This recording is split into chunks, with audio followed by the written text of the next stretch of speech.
Hi, everyone. Welcome to Coffee Time with Masterminds. Well, if you have been following us, you know we've been doing a series on board of directors at nonprofit organizations. And we have a CEO who has spent most of her time as an executive director and now CEO building relationships with her board members. And if you remember, we have had several speakers on the show talking about the importance of building relationships with those who are on your board. Except we get asked, well, how? Who has the time? And what's the value in building relationships? Well, grab yourself a cup of coffee and hang out with us for 30 minutes because we are going to hear why. Hello, everybody, and welcome back to Coffee Time with Masterminds. My name is Peta Blakely, and I'm the founder and principal of Blakely Consulting. Welcome to Coffee Time with Masterminds. I am Cynthia Rojas, founder and principal of To Your Growth. Welcome to Coffee Time with Masterminds. I'm Rebecca Tuttle, founder and principal of Grant Right Now and Grant Writing for Good. Hi again. This is Coffee Time with Masterminds, a 30-minute show with and for leaders of nonprofit mission-based organizations. And today we have a treat. We are visited by Dr. Alice Forrester, CEO of Clifford Beers Community Health Partners. And it is a big organization, and we're going to hear all about that as well. But before we bring in Dr. Forrester, I want to say hi to my co-host, Peta. Peta, how are you? Great. How are you? I'm wonderful. I'm so excited. So excited. As we begin to wrap up our board series, we've learned quite a bit. We've learned an incredible amount. I've learned an incredible amount. Yeah. So let's bring on Dr. Forrester, who is going to tell us all about building relationships. Hey, Alice, how are you? I'm great. It's so great to see both of you. Thank you for having me. Yeah, welcome back. We love having you. And I think we told you this the last time you were on the show. So Peta and I have been doing a series on all things board of directors, and we get requests from leaders about, how to manage board members. And so we've had authors and other consultants and leaders who have taught us so much. However, one of the things that I get asked all the time is, how do I build relationships with my board members? And who has that kind of time? I'm running the organization. Mm-hmm. I always think of you, Alice, because that's number one on your list. So let's hear a little bit about the organization, because it has grown quite a bit. So when I met you and worked with you, we were Clifford Beers. That's right.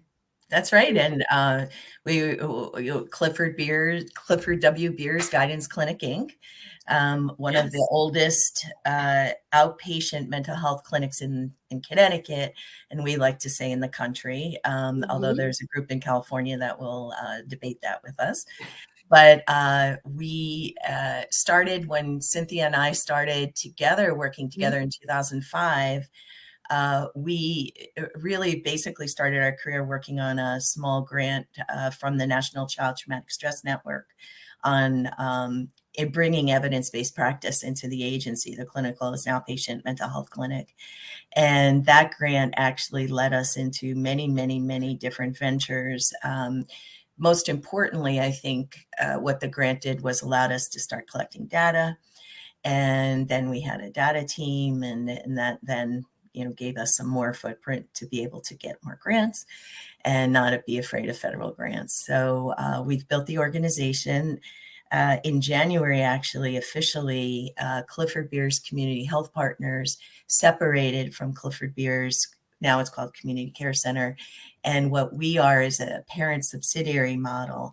And we have 3 subsidiary organizations: Mid-Fairfield Community Care Center, which is a similar outpatient mental health clinic in Norwalk, Connecticut, as well as Clifford Beers, which serves 19 towns in the greater New Haven region. And then Youth Continuum, which serves youth 16 through 24, homeless and transitional living in New Haven, Greater New Haven region, and they work across the state for working with homeless youth. And so right now, the Health Partners has a board, and all of the other subsidiaries, they are separate 501(c)(3)s, so they have their own working board. But I, as the CEO of the parent company, work closely with their boards, in particular around leadership. And for example, we just hired the CEO of one of Youth Continuum. Oh, nice. He's the fellow who was running it is retiring next month. So, Oh, wow. Working together in a transition team, I worked with their board to hire the new CEO. Executive. And so I think you also, did you mention Farnham House as the fourth? Well, yeah. So one of the other strategies that's been going on is, as we begin to do due diligence with other nonprofits, we begin to ask the question, is this a merger or is this a subsidiary? And we have a couple of companies that have come in as mergers. So Farnham Neighborhood House, which is older than Clifford Beers, actually, is one of the community settlement houses in New Haven. Probably, I think it's 130 years old or something. And it's a community center with school readiness classrooms and lots of after-school activities. And then they own an 80-acre camp in a town in the country in Connecticut called Durham, Connecticut. So they merged into Clifford Beers Community Care Center, and it was a beautiful merger. They were sort of having a lot of difficult time with the board and fundraising, and they needed that back office work. And one of the things Health Partners does is not only work to advocate for this whole child, whole family, whole community model, but we also help, run the back offices for all of these subsidiaries. So that was the key. They've done fantastic. So in the merger, their board is now part of your board. It's not a separate board. A few of their board members joined our board. Okay. So for every merger, it's a discussion between 1 and 2 seats. Yeah. And it doesn't really matter if it's 2, even if we have a company that's coming in July, actually to Health Partners, and it's about a $300,000 organization, but it fits better with Health Partners, and we're going to give them 2 seats because if you have people who are volunteers in the community who are excited about their project and their work, it's only going to be infectious in the board. Yeah. So, we're excited about having that kind of. Okay. So the reason why this is important is because you participate or are part of 3 boards because of 4. Okay. Because of the organization. That's a lot of board members. You're the person to talk to, because I know leaders that can't handle 1 board. Well, and you're working with 4. Yeah. So how many people in total are we talking about?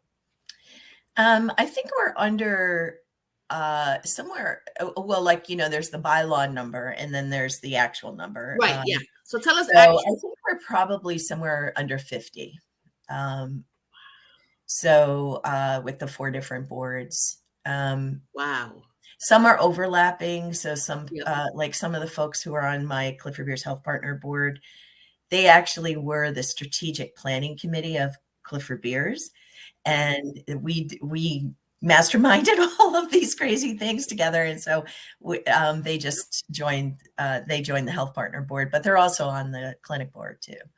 So let's go back to Clifford Beers. Let's go back to, so you become executive director in 2006? 7.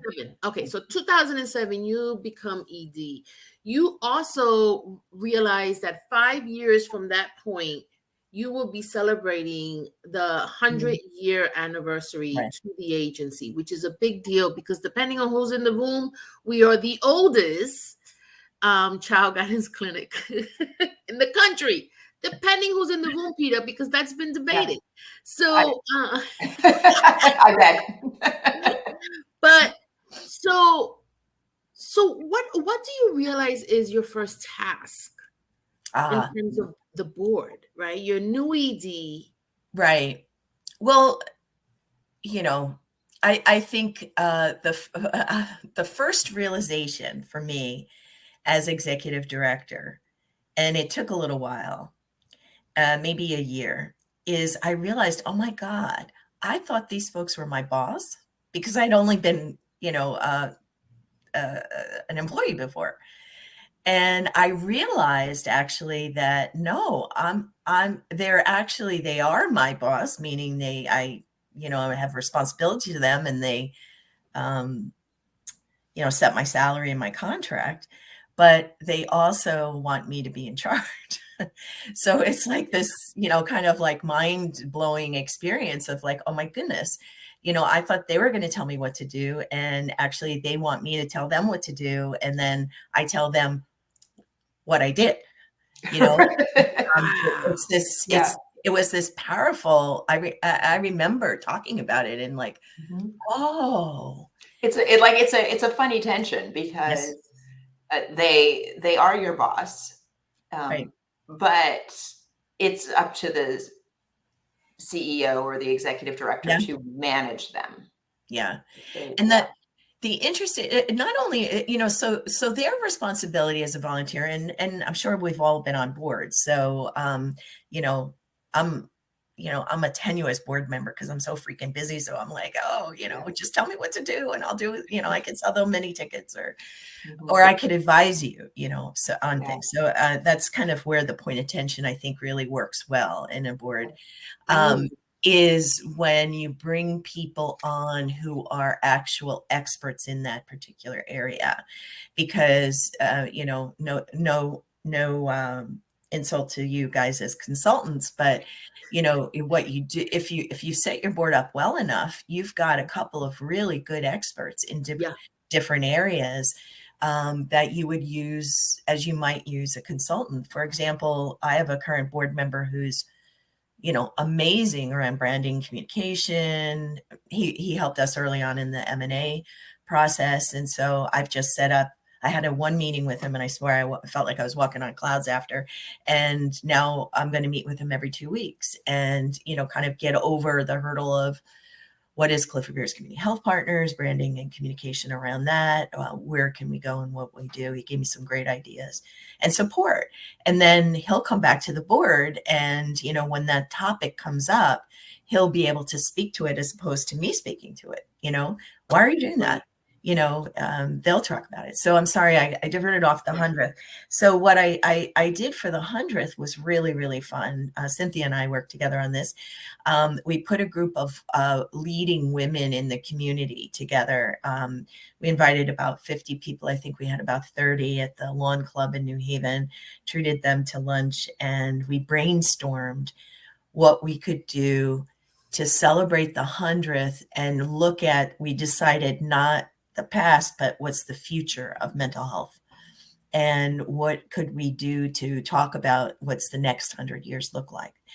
And so that was really fun. We generated some ideas, brainstorming ideas. And then from that, because it was so much fun, we kind of gathered a group of women to lead the initiative of the 100th anniversary. And we planned a couple of years of events over that period that culminated in a 100th anniversary event at Whitney Center at Yale. No, Whitney Commons. and it was originally supposed to include Oprah Winfrey, who was not available that day. But we had Glenn Close. We had Glenn Close. We had we had a couple of Kennedys. It was a big deal. But Alice and I, we started following people. It was crazy. We ended up in like the Kennedy Space Center where Biden was one day. We were chasing people, right? Yeah. Like Alice was like, "Oh, the vice president is going to be at the Kennedy Center. You want to go? Sure." Well, it was a little different than that. Actually, it was someone we gave the award to for the 100th, a consumer who was connected to a vineyard, and his mom invited us to this Kennedy $1,000 a plate Kennedy Center dinner. Yeah.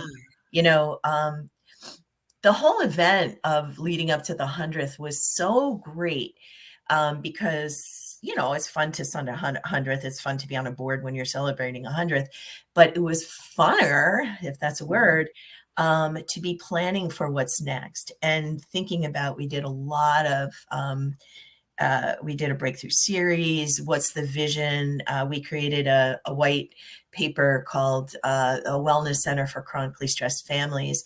And we did a whole national conversation with folks around what does mental health need to look like in the future. And so that was really fantastic. And, you know, we had a lot of products that were delivered, you know, from there, and a path that's actually led us now over the last 10 years, you know, to be where we are. Of course, you know, 10 years ago, it wasn't like the apparent subsidiary for a whole bunch of nonprofits. Right. That wasn't it. Yeah. But the concept of working with partners, affiliate networks who serve the kind of families and, you know, and the work that we do and translating that work was really important. But the reason why I mentioned this is because I got to see, and I had a front row seat to how you engage individuals. Mm. And some of those individuals served on your board. Mm. They also connected you, which is how we ended up seeing Biden, right? We got connected to that family that is dedicated their lives to mental health and issues around the brain. And so, right. Yeah. Brain research. And so what is important for leaders to recognize is the opportunity of relationship. Yeah.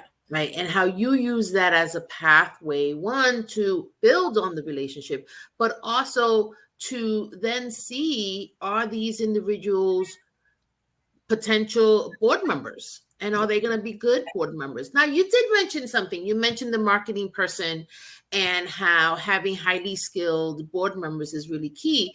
But we had an author on the show who talked about Hardy Smith. And so he has a book called Stop the Blame Game, because he also experiences leaders and board members blaming each other for terrible experiences. And he says, you want to make sure that you pick people who are passionate about the mission. Right. That getting someone who's highly skilled, getting someone who's a fundraiser, that's all great. But at the end of the day, you want people who are passionate. How do you balance that? The need for the skills and the passion? I would pick passion first before skill. You're lucky if skill follows. And you know, it's interesting because you mentioned relationship, right? So it's all about relationship and getting to know your board members and what are they passionate about. I mean, mission work is about being passionate and purposeful. And folks want to contribute. They want to, you know, the board's responsibility in nonprofit, I always see it as they're protecting the taxpayers' money. Their job is to be making sure that the mission is adhered to and that the fiscal oversight is, the money is going where it needs to go. Yes. And those are the two jobs really of a nonprofit board. And so, you know, the day-to-day operations, you know, it have to work, you know, have to be smooth because you don't want to be at risking, you know, any of the assets of the organization if there's a lawsuit or something like that. Like, you know, you risk, compliance, all of those things are very important, but they don't oversee those things. I do. And what they're doing is really paying attention to, are you doing what you say you're supposed to be doing? And how are the dollars being spent on that? So with that in mind, then you get people who are attracted to, you know, doing good. And who have some, it's always, as I've moved over the last 15 years as the CEO, you know, it's always useful to have someone who's been on a board before. You know, when you have a person who's never been on a board, it's a little confusing. And confusing. Oh my gosh. Yeah. Because they think maybe they're more deeper responsible for things, right? Like, yeah, they get a little too in the mix. And I'm doing that right now with one of our affiliate partners. We have there's a lot of changes in the affiliate, and it's the tense, and it's a different kind of board than what I'm used to. It was like one of those old traditional fundraising boards that, really saw themselves as, responsible for part of the budget. And I haven't run into that as much except from the early on when we first started at the clinic. So anyway, it's interesting to see someone who's never been on a board and is the board president. It's like, oh yeah, no. I'm often telling him, no, that's not your job. That's our job. We have been talking a lot over the last few weeks about, what a board is meant to do, right? Like a visionary board, which I think you've talked about, like that is thinking about where mental health is going to be in 100 years. A fundraising board, an operational board. So it's interesting that you just said fundraising boards are old school. We don't do that anymore. Well, it's interesting. Fair? Yeah, I had an experience of being on a new nonprofit board recently. This is a great guy. They're doing really important work. Really just started the organization, and had no experience in running a nonprofit at all. And so as we gathered around the table, where's the agenda? What are we talking about? What are we doing? I realized soon that, oops, this group needs some help. And, they didn't even have finance department. And so we volunteered as an organization to run their finances and their ADP for a little while, just as a gift, if you will, as a startup. That was something we did. We didn't run. I didn't hire the people. They gave us the information. We gave them the pieces of information they needed to collect for their people, and helped set up that system. And then, 2 years later, they're ready to do it on their own. They're doing fantastic. Actually, he's, probably quadrupled his finances. Wow. But that was an expertise that I felt, was a risk as a board member, and that we could, give to this organization. And he, appreciated and recognizes that the early board was really just helping, what is an agenda, mission, vision, value. And now he has a really great working fundraising board, who are, fundraising is different. It's not just, folks to come and write a check, which of course is critical and important. But what fundraising is really then talking in great way about the organization. Yes. Getting people interested in what the organization is doing, so that they then, become curious and connected to the organization. Yeah. And that's a fundraising board, I say. The old-fashioned fundraising is the one where, I think, we set 100,000 as the goal, and, events. Cynthia and I were the people who broke the event model at our place. Like the 100th anniversary was the last, was the last gala we've ever held. Yeah. Events take so much work. And, I now challenge the thought about, do we want our board members fundraising? Because that's a science. It is a profession with an expertise. Yeah. Why wouldn't you want the professional to do the fundraising? Board members have a role in being the ambassador. But, this idea of, I'm going to ask my friends for money is just, we need to do away from that, because it also takes away from the ability of bringing other individuals to your board. For instance, those traditional fundraising boards tend to look at people who have money, are wealthy, or have strong relationship collateral. I don't even know if that's the right term, but people who are well connected. And so it misses the point in, well, how about board members who are important because they are consumers? Yeah. Or they're the parents of the people you're serving. Like, right. Yeah, I have a friend who had to raise like $60 million for a new building. And she had to engage people of wealth, right? And Yeah. and having those folks on the board is very important. I don't have to do that. You know, we do most of our raising through grants and projects and some dollars through philanthropy.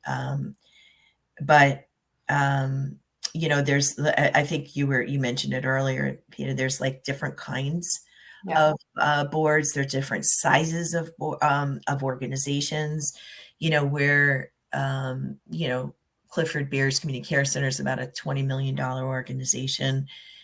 Together, we're about 35 million as a you know, parent subsidiary model. That's different than, you know, having to raise 60 or you know, $100 million. You know, you really have to know a lot of people, especially capital campaigns. Yeah. You know, Oh, yeah. those are the, you know, it's a different kind of board you need at that point. Mhm. Yes, yes. So we have to ask you because 4 boards, around 50 individuals. Tell us your engagement strategy, or the ones that are not secret, and and and like, how do you build relationships with 50 people? Like, how do you have the Yeah. time? I get asked this all the time. Cynthia, what do you mean I have to build relationships? I'm running an organization. Tell us how you did it, Alice, and how you continue to do it.